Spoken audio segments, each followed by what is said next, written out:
Napanood ko yung tryouts na ito. Puta, sayang lang yung oras. Yung kalaban niya sa finals noon, si Twing. Yung kapatid ni Pocahontas. At ang sabi niya doon, ako'y bumabaon, bibigyan kita ng 1,000 para na ipamasahe mo doon. Joke lang yon, wala ako na pera na ngayon.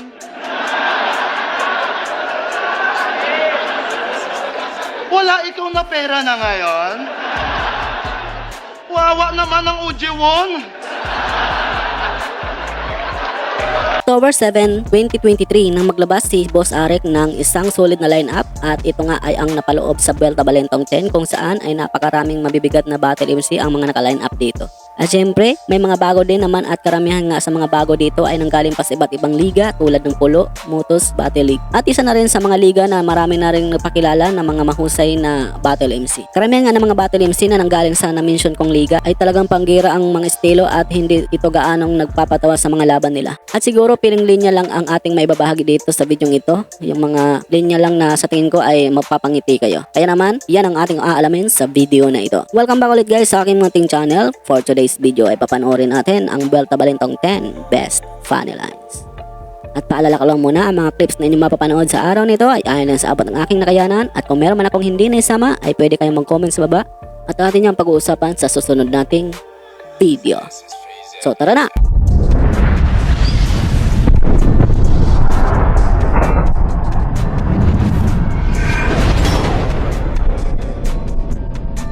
Tuod lang ng batang Quiapo, piling tags na, punyeta. Total, taga Rizal siya. Dapat raw batang luneta.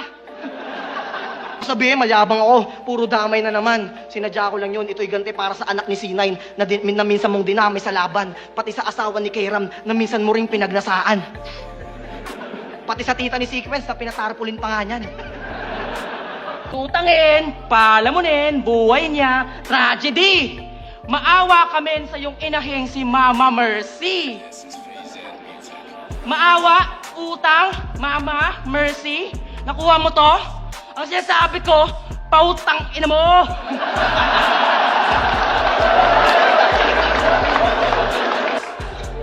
Yung nunal mong parang permanenteng kulangot, sabi ng nanay mo, swerte daw yan.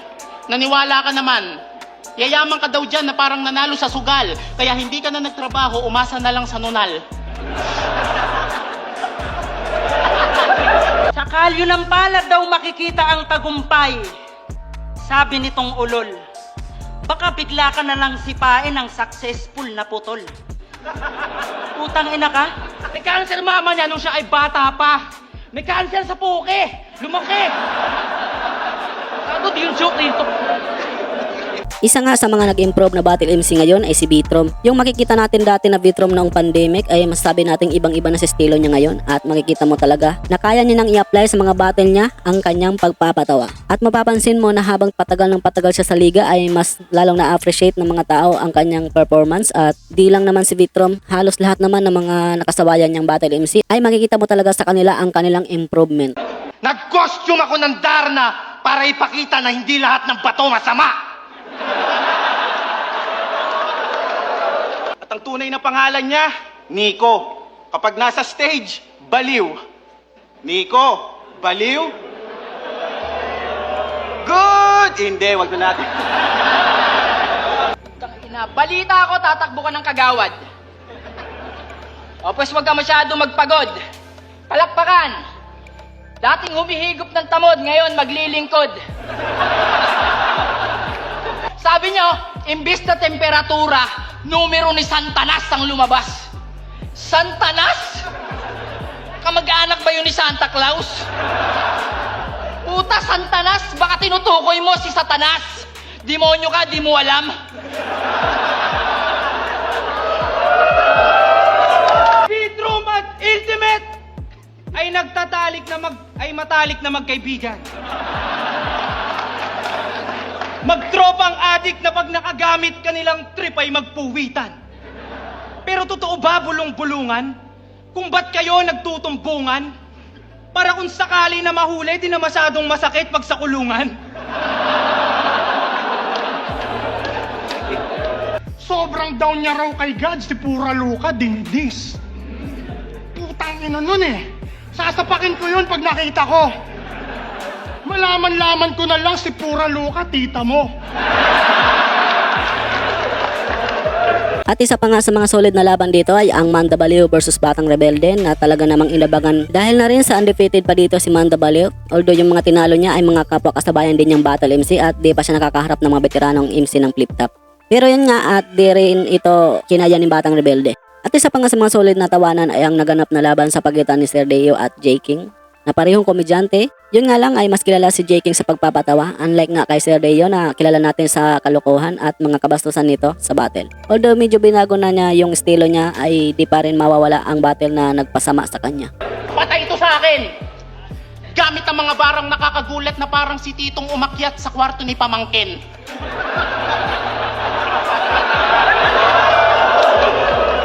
Oo, nagtuturo rin ako sa mga estudyante ko. Hindi lang basta kwentuhan. Ikaw, tangina, nagtuturo ka rin. Nagtuturo ka ng pwestuhan. Tapos sasabihin. Di kayo nahihiya ni Mrs. Dean at Bincula? May asawa na yung tao nilalandi mo pa? Puta, habang nagtuturo sa ilalim ng lamesa, pinipingir mo pa siya. Kunwari pang may pupulutin, mekos-mekos na pala.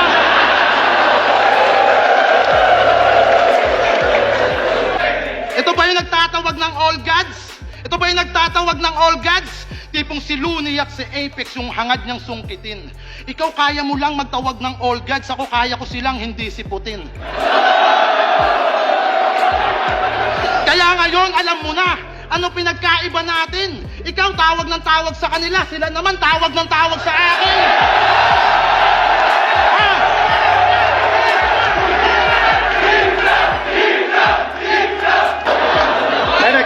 Timing. Oh, timing. Itong estudyante ko, mukhang matanda na.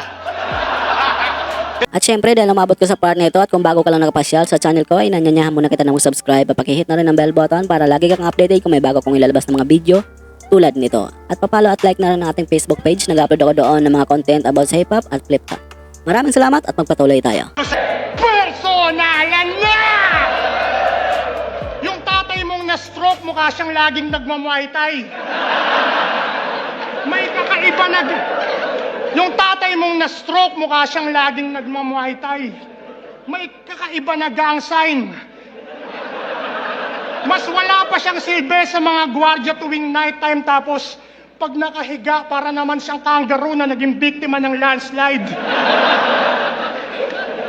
Di ba? Kaya dahil dyan, papasok ako sa classroom nyo habang ako ay Maoy brother. Lasing akong manggugulo, tas hahanapin ko si Tiger. Ikaw to mag-basketball. Yes, it is true. Yung galawan niya, kangkarot. Yung muka, kangaroo. Nung nakita ko laro nito, ako'y oh shit. Yung galawan niya, malaluka. Luka Bogchik. Basketballistang adik.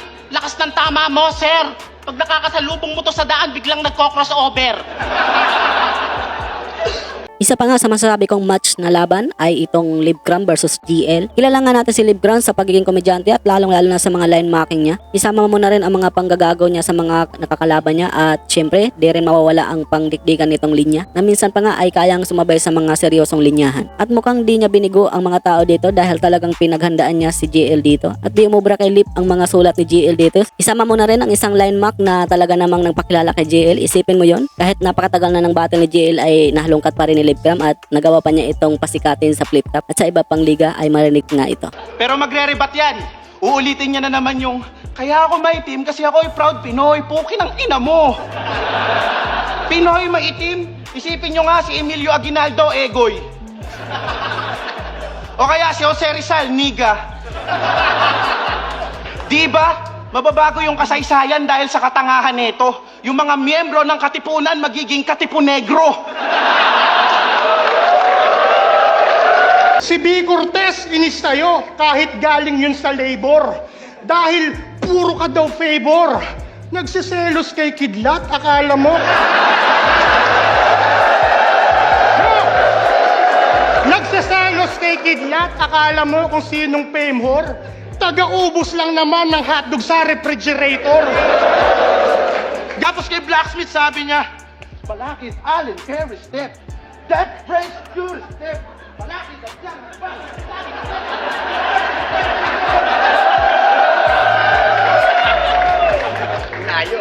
Ang hirap mo i-mac, gago ka! Sa dami mong step, tignan mo, oh. Ang layo ko na! Balik tayo! Balakid, Allen, Jerry, Step. Step mother, step sister, step na! At last, ang inaabangan at talaga namang naghiyawan ang mga crowd, ito nga ay kauna-unahang panalo ni Bagsik laban naman kay Charisma. Matapos nga ang sunod-sunod na talo ay finally, nasungkit din niya sa wakas ang unang panalo. Kung si Mot ay may mahabang panalo sa flip top, si Bagsik naman ay may pinakamahabang talo na nangyari dito sa flip top. Kaya masabi natin na isang history para kay Bagsik ang panalo niyang ito. Ano kaya pakiramdam ni Charisma na nangyari ito? Feeling ko nabitin sulat niya dito or baka naman nakampante siya dahil wala pang panalo ang kanyang kalaban. At inisip niya na magiging basic lang na kalaban itong si Bagsik. Kaya kayo wag talaga kayong pakampante. Ika nga ni Damsa, yung inakala mong manok ngayon ay dragon na.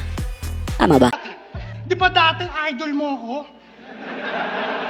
Tas ngayon tinatanggi. Hindi mabubuo karisma mo kapag wala kami. Kulit ni Smug, ribat ni JD, aggression ni Saki, at personals ng idol niya.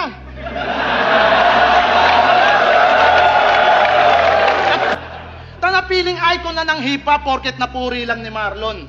Rick, next event ang flip top, lagay mo GL versus Ahon.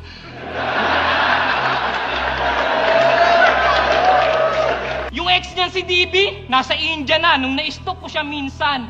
Nakahanap na ng mas Indian. Oo, pinagpalit siya sa Indian. Sobra nasakit yan, insan. Gustong ngumuso-nguso, dapat nagtuturo to. At wala ka nahawakang kargada, huwag ka nang uuto. Gusto mo humawak ng mahaba, burat ko! Gumagawa ka pa ng diss track tapos title kapayapaan. At dito na nga nagtatapos ang aking video sa araw na ito. Maraming salamat sa inyong panonood at sana ay nag-enjoy kayo. Maraming po salamat sa mga solid supporters natin dyan na walang sawang mag-suporta sa channel ko. Thank you guys, babawi din ako sa inyo sa susunod. Marami pa akong lalabas ng mga video about sa flip top kaya pakiabang-abang na lang po. At syempre don't forget to like this video para naman may pakita ni YouTube sa iba pang manonood. Maraming salamat guys sa inyong support ha. At hanggang sa muli. Peace out.